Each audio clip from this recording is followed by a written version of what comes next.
guys and gals, never here from Drink Queen Game, and something man, it's blah, some of you know me on Twitter, the Gaming Dragon. Today I'm coming back at you on the Let's Play episode of Devil's something, y'all. I'm a little baked right now, to be honest with you. That's right, it is Devil's Gambit. Okay, let's go ahead and jump back in, shall we? Alarm chain, you were up, and let's go. The Whispering Heart. We're doing things. Just thinking about it makes me push my face deeper into the pillow, trying to imagine it's his chest instead. If every moment of my life could be like that from now on, I wouldn't mind. Come to think of it, how did I return here? I remember being in the forest with Ranzkai and everything we did. Might have fallen asleep after that. Then did Ranzkai bring me back? I furrow my eyebrows, opening my eyes just enough to look around the room. Then I finally notice the weight on me isn't just from coziness. It can't be. At least it shouldn't be. I turn just enough to peek behind me, and there he is, the devil of Ranzkai, out in dim daylight. Good morning, Hector. You're here? Yes, why would I not be? I can come and go as I please, in case you haven't noticed. But I thought you were a Night Stalker, and... The demon's ears perk up, and he breaks out in a cackle.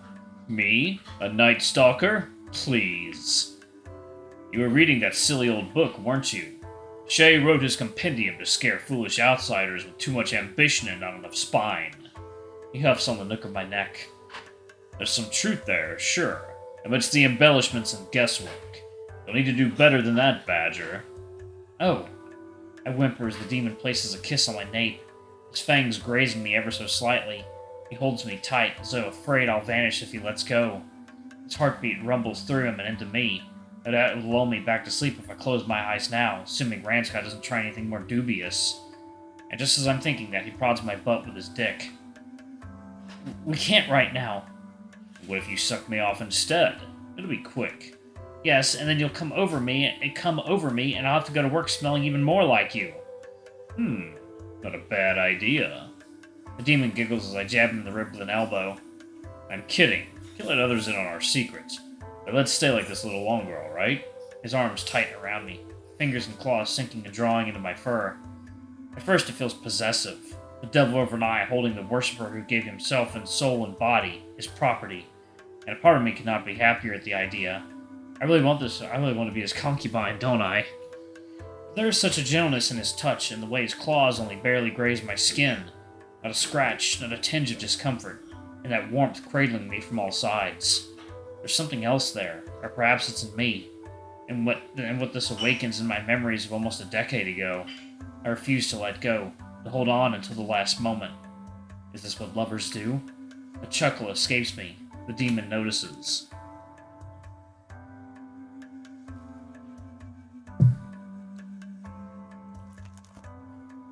Sorry, it's just...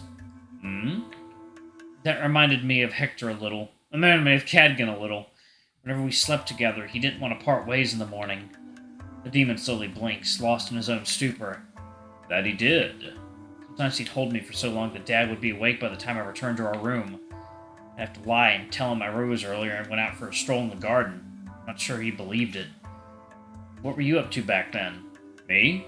I was asleep. I wasn't needed anymore after I kicked Leopoldo out of the valley. I see. I knew about your father. He was in the thoughts of many of the townsfolk. Still is, but especially back then. You, though? I only learned about you last year. Will you go back to sleep once this expedition is over? The demon begins tracing circles on my belly. No. This time I have a deal to fulfill, you see. But don't worry. My full attention will be on you. I won't have a bone to pick with the Duke and the townsfolk once they go back to respecting and fearing the valley.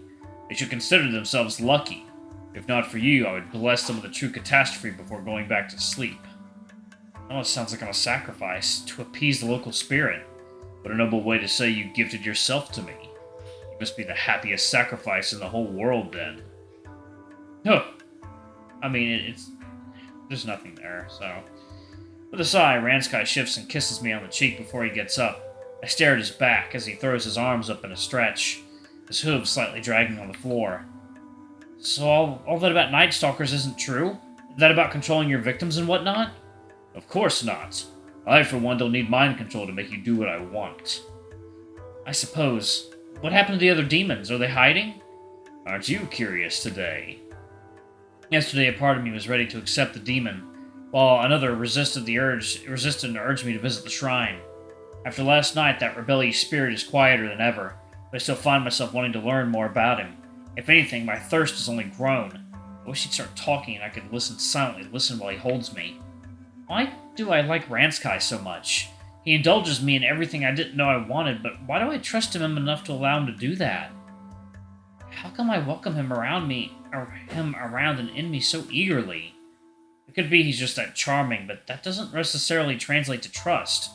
He could be talked into doing something and regret it later, but I don't feel like that in the least. He's a demon. Every caress and sweet thing he says should feel as ominous as landing on the sap of a carnivorous plant. But even now, with a clearer mind, it just doesn't. I admit to feeling a pang of curiosity, though I feel we're close. I don't know much about you, do I? Okay, now, water time. Well, and we are back. Let's go ahead and jump back into it, shall we? Okay. The devil's grin grows sharper as he hunches over, grabbing me by the cheeks. You know I love you. It's the fundamental thing, Hector. Isn't that enough? His words pierce right through me. It's as though I'm about to smile and tear up at the same time. Then he beams at me, warmer than the sun on the tallest peak. I even catch in his voice a hitch. Some kind of joy. Wild joy at saying those words. It breaks his demonic attitude. But, you see, I don't know what to do, what to say. What do I feel? His words, his voice, his smile. It all feels so honest all of a sudden. But in the time it takes me to blink, it turns into a grin. A cheeky one. Laughter barely contained. I recall it clearly, Badger. When I first awakened, when I was but a mind sprouting from a dark lake, I found this absence. Amidst all the fear, doubt, regrets, pain, and grief flowing into me, nourishing me, was that aching want. Like all love, it was born from a lack, and it cut through dying whales and the valley shudders. This fire can make a demon out of the fairest man, and among the screams, that was the first thing I felt, Hector. My very first memory. I've waited ever since. I fed on fear, grief, and horror for what feels like an eternity, and by the eye it felt like my hunger would never be sated. But now the devil of Ranzkai feeds, and what a feast your heart provides, Badger. His voice breaks into laughter just then. He even has to cover his mouth when he hears footsteps passing outside the room. I'm just teasing. He steps back and I look away, feeling my face and ears on fire.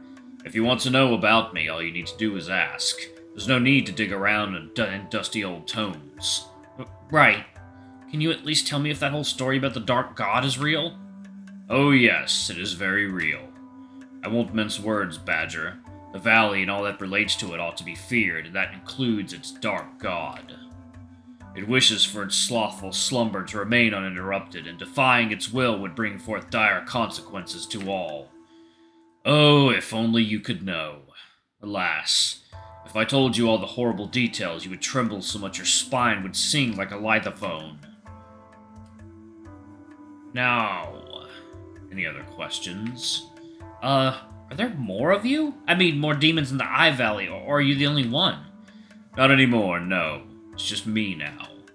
At least I won't have to fight off any rivals trying to get a bite out of your heart. Before I can pick another of the many questions swirling in my mind, a shout coming from downstairs brings me out of it.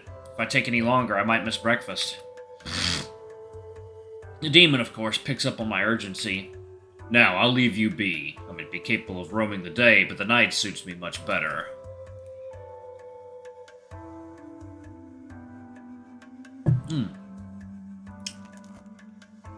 He raises his hand and prepares to snap his fingers. Wait! Before you go! What? Will you suck me off after all? I click my tongue. No, but... could you hug me? Ranzkai blinks, and it's as though everything goes still. Even the faint voices below stop for that instant. Aw. Then he smiles, opens his arms, and proceeds to pick me up into a back-breaking hug. And here I thought you wouldn't ask. Ranzkai is beaming, none the wiser to how close my vertebrae are to shattering. His ear twitches and his grip loosens, letting me plop butt first onto the bed. Oop, pardon my enthusiasm. I lean forward, rubbing my back with a groan. The demon scratches his chin with a contemplative look. Now, I'll let you start your day. I won't be seeing you tonight, but remember, I'm always near. Don't miss me too much, huh? Right. See you soon. And just like that, he's gone. He always disappears so fast. I wanted at least his warmth to keep me company a little longer. Didn't expect him to almost snap my back, but I'm happy he was so enthusiastic. How absurd, how selfish, how giddy I am. It's only when I'm making my way down that I start feeling just how sore my behind is. Were it not for that stretchiness elixir, I wouldn't be walking right now. This is Ranzkai's fault. He went too rough on me last night, but I'm angry at myself. I wish I could have taken him better, get the nod in, too. That's something I can improve in the future. Right now, I should be dreading what my hospital shift will look like. Kagan isn't here today. Maybe he's making his way back from the shrine or spending some more time with Aaron before he departs. I'm in the middle of finishing breakfast when somebody drags the chair next to me with a screech, making me tense my shoulders. That smell of wheat and dried milk. It has to be her. Oh. The wolf-ass leans over with one arm on the table so that our gazes meet. First, I find her playful smile before I'm drawn to her sharp golden eyes. I love her design. Hello, Teresa. Good morning, Hectorino. Have you seen Kagan around? No, he might show up in a few minutes. I have news for him, but since you're here, I guess I can tell you too. Was going to, anyway. You know Kagan's birthday's tomorrow, yes? He mentioned it. Let's skip the part where he complained about Teresa planning a party. Ah, I'm so glad you remembered. I knew I could count on you to be a good friend. So tomorrow we're going to the forest shrine to celebrate it, and you naturally are coming.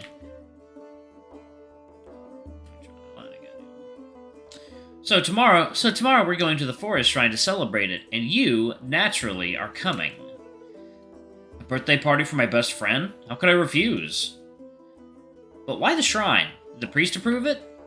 He wouldn't come to town, so we're going to him instead. Besides, I already asked for permission a few days ago, and he approved. Okay, what kind of party is this, by the way? How many people are coming?